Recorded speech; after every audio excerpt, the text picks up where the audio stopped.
Hi students, unit चली थी ray optics, optical instruments discuss कर रहे थे और आज हम लोग बात करेंगे एस्ट्रोनॉमिकल टेलीस्कोप के बारे में।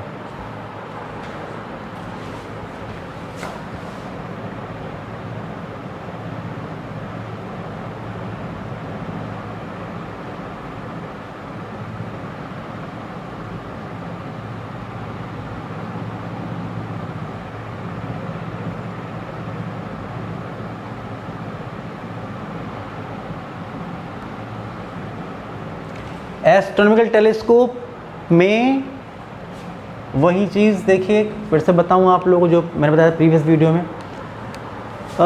हम लोग जो ऑब्जेक्ट हमारे पास होती है वो कौन सी होती है? एस्ट्रोनॉमिकल ऑब्जेक्ट होती है। जैसे प्लैनेट हैं, स्टार्स हैं, बहुत दूर हैं, तो उनको हम देखते हैं इससे। वो बहुत दूर होते हैं, साइज़ में तो बहुत बड़े होते हैं, लेकिन बहुत दूर होते हैं, इसलिए जो विजुअल एंगल बनता है हमारी आँखों पर वो बहुत ही कम होता है। इसलिए हम लोग नेकेड आई से उनको देख नहीं सकते। उनका साइज़ इतना कम होता है कि विजिबिलिटी ज़ीरो हुआ करती है, हमें नज़र नहीं आते। इसलिए हम लोग क्या करते हैं कि जो ऑब्जेक्ट है उसका साइज़ तो बहुत बड़ा है, जो एस्ट्रोनॉमिकल ऑब्जेक्ट है उसका साइज़ बहुत बड़ा है, लेकिन अगर हम उस बहुत बड़ी एक ऑब्जेक्ट की एक छोटी सी इमेज अपनी आँख के पास फॉर्म कर लेते हैं तो जो विजुअल एंगल होता है बीटा, वो उस अल्फ़ा एंगल के मुकाबले बढ़ जाता है जो एक्चुअल पोजीशन में वो एस्ट्रोनॉमिकल ऑब्जेक्ट सबटेंड कर रही थी हमारी आंखों पर।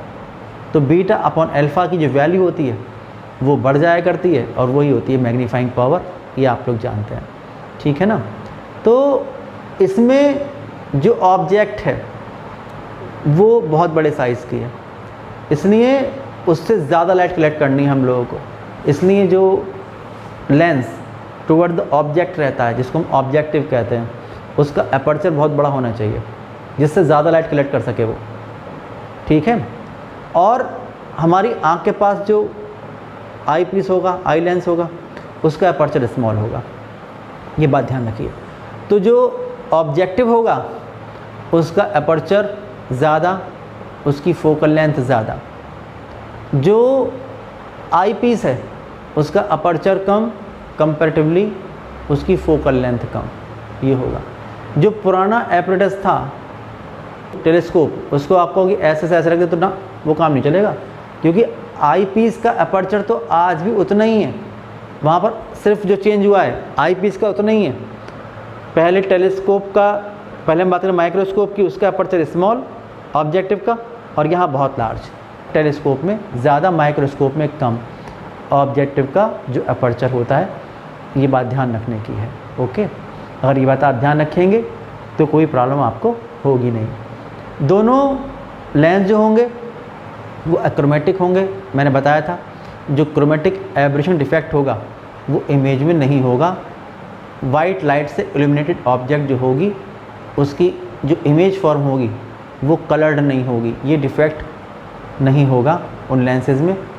जो मैंने बताया था प्रीवियस वीडियो में आप लोगों को कि हमारे पास जो लेंस होना चाहिए वो अक्रोमेटिक लेंस होना चाहिए, ये बात ध्यान रखने की है, ओके। तो चलते देखिए आगे हम लोग कैसे रे डायग्राम कैसे बनेगा उसका, ये मैं आपको बता दूं।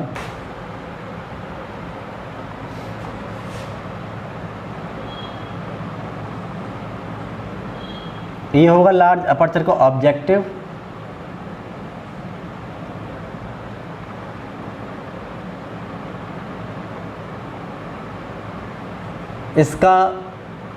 इसकी फोकल लेंथ एफ ओ होगी, ये इसका first focus F O dash, ये इसका प्रिंसिपल फोकस एफ ओ।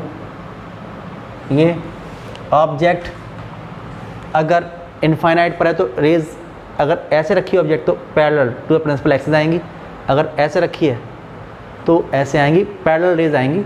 तो पैरेलल रेज मान लीजिए कि ऑब्जेक्ट रखी है ये, तो ऑब्जेक्ट अगर कहीं यहाँ पर रखी है इनफाइनाइट पर, एक ऑब्जेक्ट रखी है ए बी इनफाइनाइट पर, तो उससे पैरेलल रेज आ रही हैं। एक रे आएगी जो निकल जाएगी इसके ऑप्टिकल सेंटर से अनडेविएटेड, दूसरी रे आएगी वो इसके फर्स्ट फोकस से सपोज पास होगी, ये जो फर्स्ट फोकस से हो जाएगी वो लेंस से रिफ्रैक्शन के बाद parallel to the principal axis, ये हो जाएगी। ये दोनों रेज यहाँ पर कट कर रही हैं, तो आप देखिए कि फोकल प्लेन में ये बनेगी इसकी इमेज A1 B1 ये बनेगी। फिर जो एक दूसरी ट्यूब होगी उसमें एक लेंस लगा होगा आई पीस, ये उसका फोकस होगा। जब चलाएंगे इसको ये तो फोकस चलेगा, देखिए जैसे ही फोकस यहाँ पर आएगा तो ये A1 B1 है वो बिहेव करेगी इसके लिए ऑब्जेक्ट की तरह, तो फाइनल इमेज बनेगी इनफाइनाइट पर। और जब और पास लेके आएंगे तो आप जानते हैं कि उस लेंस के फोकस और ऑप्टिकल सेंटर के बीच में A1 B1 आ जाएगा जो बिहेव करेगा ऑब्जेक्ट की तरह, तो फाइनल इमेज बनेगी between D and infinite. Okay, तो हम लोग क्या कर रहे हैं, पहले वही केस ले रहे हैं कि जब आप लोग इस आई पीस को इसके पास लेके आएंगे, ये आई पीस है, ये आई पीस है, आप इसको इसके पास ले आए। जब इसको इसके पास ले आएंगे तो क्या होगा, यह है आई पीस,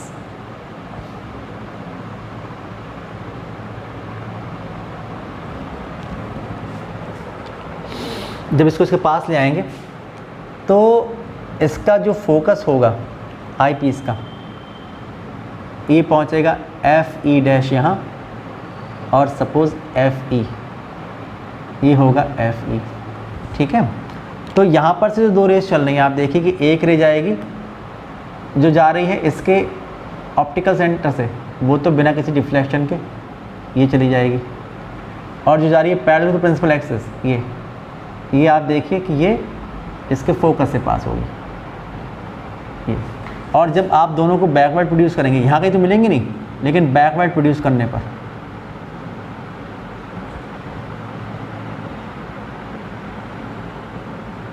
ये किसी न किसी पॉइंट से आती हुई अपीयर होंगी।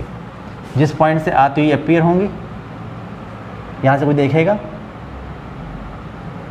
तो ये यहाँ से आती हुई अपीयर होंगी, जहाँ से आती हुई अपीयर होंगी वहीं इसकी फाइनल इमेज बन जाएगी। तो इसकी फाइनल इमेज बन जाएगी A2 B2, ये बन जाएगी इसकी फाइनल इमेज। समझ पा रहे होंगे, ठीक है ना, फिगर समझ में आ गई। अब आप देखिए डिस्टेंसेस के बारे में, आप देखिए कि अगर ऑब्जेक्ट कहाँ पर है, इनफाइनाइट पर, तो जो इमेज फॉर्म होगी यहाँ से लेके यहाँ तक, जो VO होगा वो किसके इक्वल होगा, FO के इक्वल होगा। दोनों पॉजिटिव साइन के होंगे, प्लस का VO और प्लस के FO के इक्वल होगा। इसके लिए ये वर्क करेगा ऑब्जेक्ट की तरह, तो यहाँ से लेके यहाँ तक ये क्या होगा, आई पीस है, तो इसके लिए ये होगा UE, कैसा साइन होगा, माइनस का। और इमेज कहाँ पर फॉर्म हो रही है, फाइनल इमेज। फाइनल इमेज देखिए आई पीस से ये फॉर्म हो रही है, तो ये जो डिस्टेंस होगी ये होगी VE, कैसे साइन की होगी, माइनस साइन की होगी। रे डायग्राम सही समझ लीजिए। अगर रे डायग्राम समझ पा रहे हैं आप लोग, तो अब दूसरी बात हम लोग करते हैं इसकी मैग्नीफाइंग पावर की। आप लिखेंगे कि मैग्नीफाइंग पावर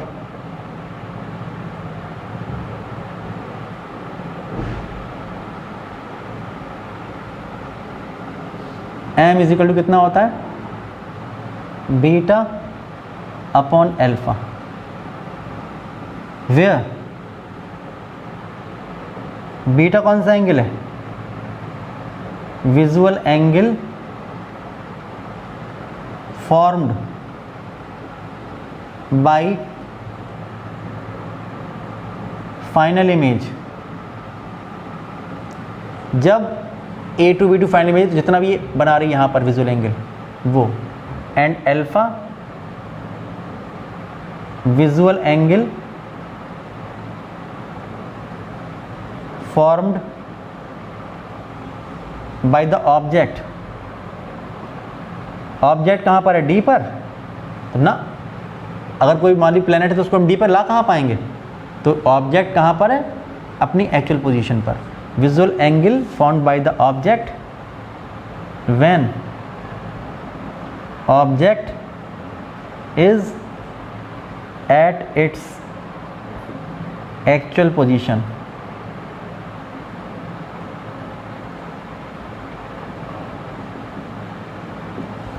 ठीक है, तो ये होता है। अब हम लोग बात करेंगे इसके फॉर्मूला ड्राइव करने की। m का फॉर्मूला ड्राइव करना चाहते हैं जनरल केस में।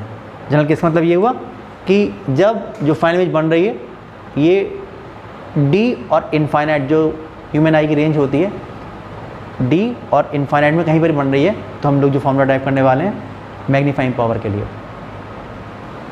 इसके लिए आप समझिए कि अल्फा और बीटा कितने कितने होंगे।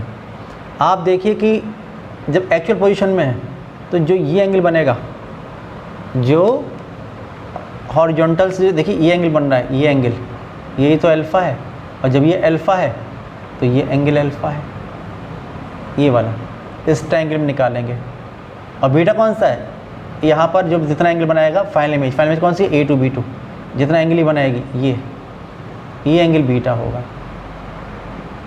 ये एंगल जो होगा ये एंगल बीटा होगा, और ये होगा A1 B1। ओके ठीक है, तो ये एंगल अल्फ़ा होगा, ये एंगल बीटा होगा।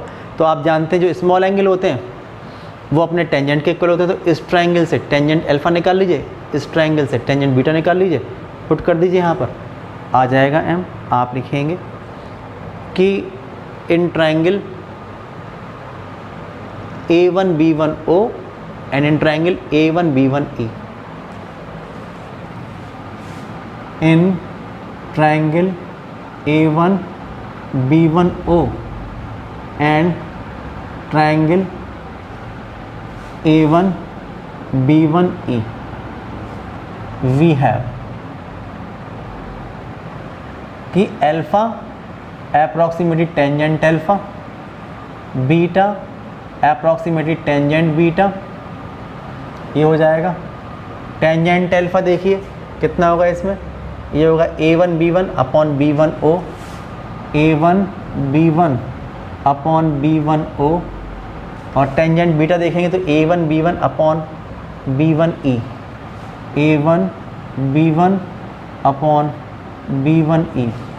ये पुट कर देंगे इसमें, putting these values in 1, putting these values in 1, we get कि m is equal to beta upon alpha. Beta लिखा है A1 B1 upon B1 E divided by A1 B1 upon B1 O। तो m is equal to हो जाएगा A1 B1 upon B1 E multiplied by, ये हो जाएगा, ये ऊपर पहुंचेगा कि B1 O upon A1 B1, इससे ये कैंसिल हो जाएगा। तो m इज इक्वल टू हो जाएगा कि B1 O upon B1 E। अब B1 O कितना है, B1 O कितना है FO, और B1 E कितना है UE। विद साइन देखेंगे तो plus FO upon minus UE। तो m is equal to B1 O कितना बताया आपने, प्लस का FO upon this is minus UE। तो in general case magnifying power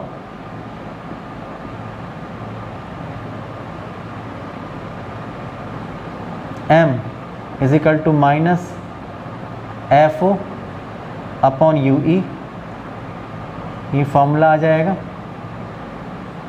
and length of the tube, length of the tube, मैंने बताया था आप लोगों को कि जो आई पीस और ऑब्जेक्टिव लेंस है उनकी जो डिस्टेंस जो होती है ये होती है लेंथ ऑफ द ट्यूब। तो mod of FO plus mod of UE, तो L is equal to mod of FO plus mod of UE।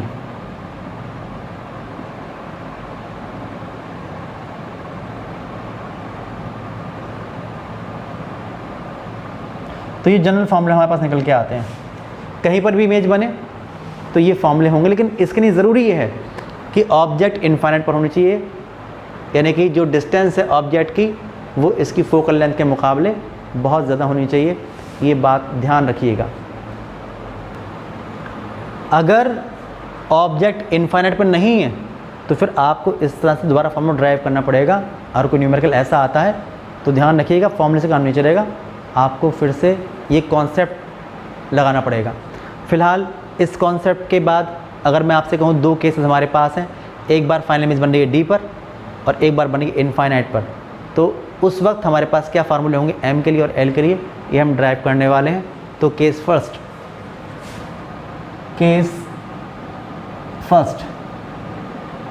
when final image is formed at least distance of distinct vision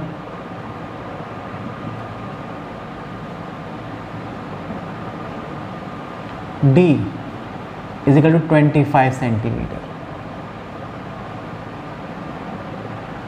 तो इसका मतलब उस case में जो ये VE लिखा हुआ है ये तो होगा D, यहाँ से तो 25 पर बनेगी, तो आप लेंगे putting minus V is equal to putting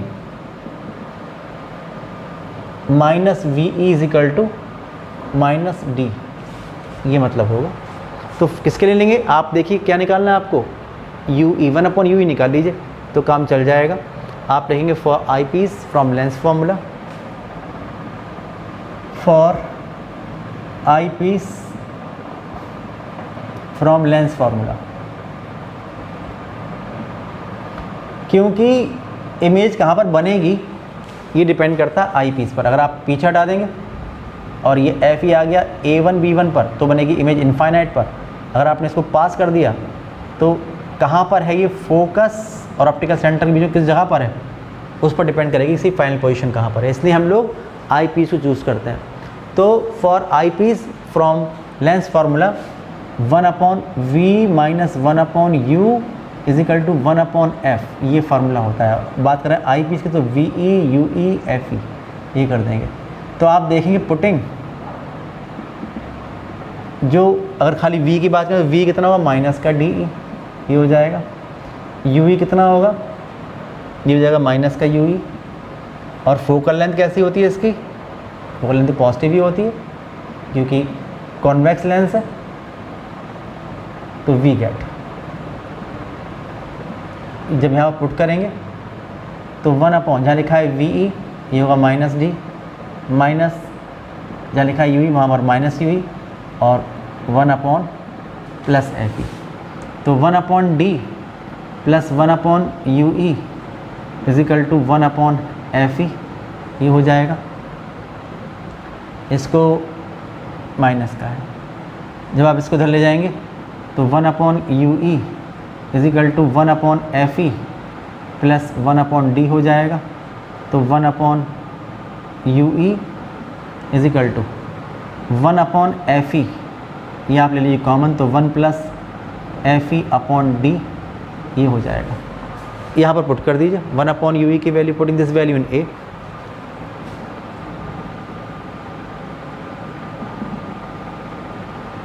putting this value in A।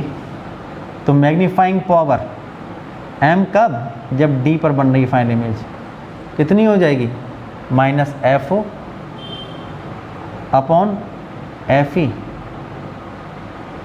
1+ FE/D, ये फार्मूला आता है। एंड ट्यूब लेंथ यानी L when final image formed at D, तो वही mod of FO plus mod of UE।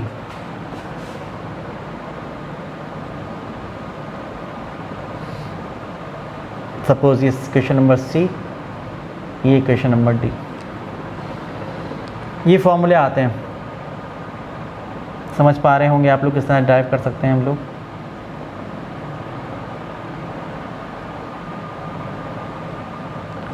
आप देखिए कि अगर आप लोग इस लेंस को तो पीछे खिसकाएंगे और जो फोकस FE' अगर A1 B1 पर आ जाएगा तो A1 B1 इस लेंस के लिए वर्क करेगा ऑब्जेक्ट की तरह, और जब ऑब्जेक्ट होती है फोकस पर तो फाइनल इमेज बनती है इनफाइनाइट पर। तो हम लोग बात करें केस सेकंड की, when final image is formed at infinity. Case second देखें,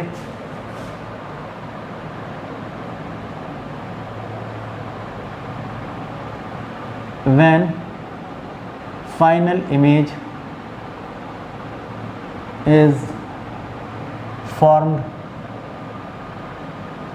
at infinity, that is for relaxed eye।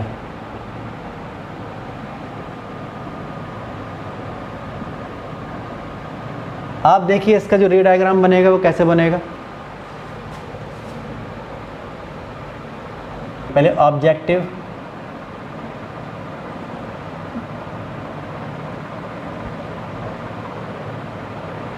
ये ऑब्जेक्टिव, ये F O dash first focus, ये एफ ओ सेकेंड फोकस या प्रिंसिपल फोकस,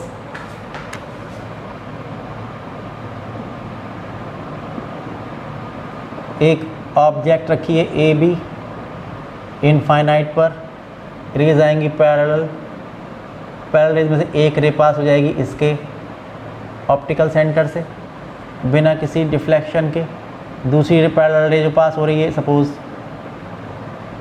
इसके फर्स्ट फोकस से पास होगी, principal axis के parallel हो जाएगी, और ये दोनों यहाँ पर फोकल प्लेन में ये इमेज फॉर्म कर देंगी A1 B1, ये इमेज फॉर्म हो जाएगी। आई पीस को आप लेके आएंगे, दूसरी ट्यूब जो स्मॉल ट्यूब लगी हुई है, थिन ट्यूब लगी है, उसमें लेके आएंगे और ये इसका फोकस चलेगा। जैसे ही फोकस यहाँ पर आएगा तो A1 B1 फोकस पर आ जाएगी और बनेगी फाइनल इमेज कहाँ, इन्फिनिटी पर।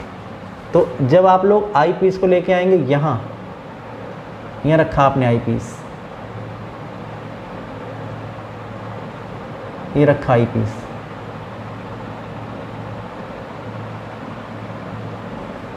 तो ये होगा कि फोकस जो होगा इसका आई पीस का वो यहाँ पर आ जाएगा एफ ई डैश, और ये फोकस होगा इसका एफ ई।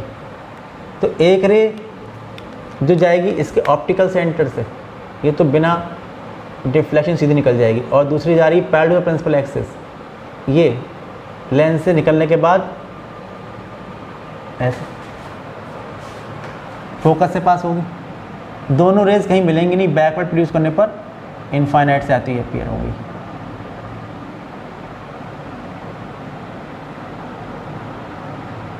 ये मत सोचिए लेंस यहाँ, ये रे ऐसे आएगी तो लेंस से उसको फर्क पड़ जाएगा, तो आती अपीयर हो रही है ना, यहाँ से जो देखेगा ये रे यहाँ पहुँची कहाँ है, और आती अपीयर हो रही, तो ये यहाँ से यहाँ पहुँच गई, तो ये रे यहाँ से इनफाइनाइट से आती हुई अपीयर होंगी, इसलिए फाइनल इमेज जो बनेगी वो बनेगी इनफाइनाइट पर।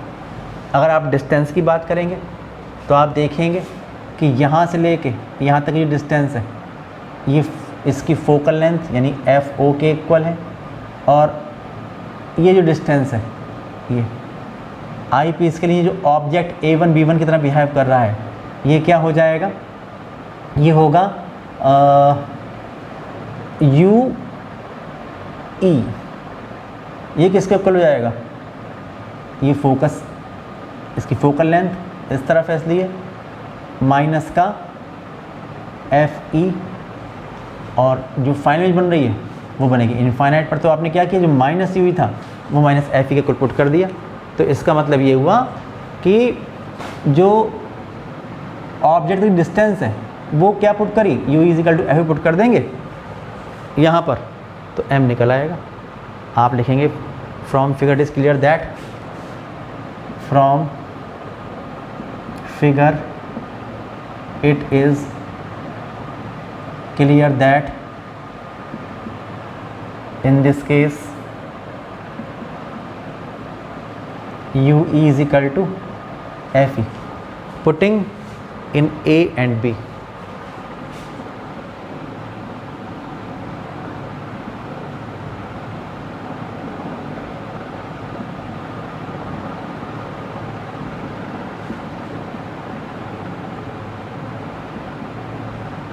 We get कि magnifying power when final image is formed at infinity and length of the tube, when final image is formed at infinity, तो एम इन्फिनिटी कितना minus F upon F E, minus F O upon F E, और ये कितना है mod of F O plus mod of F E, mod of F O plus mod of F E, चाहे figure से देखिए और चाहे आप फॉर्मूले देखिए, ये फॉर्मूला हो जाएगा ई, ये हो जाएगा एफ।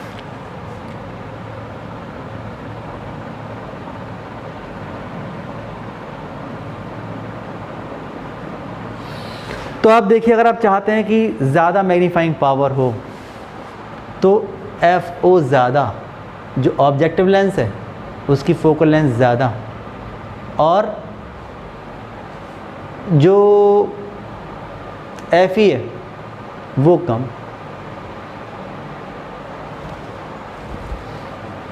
ऑब्जेक्टिव लेंस की फोकल लेंथ ज़्यादा होनी चाहिए, आई पीस की फोकल लेंथ कम होनी चाहिए। अगर आपने ऐसा कर दिया तो ज़्यादा मैग्नीफाइंग पावर का एस्ट्रोनॉमिकल टेलीस्कोप आप लोग बना सकते हैं।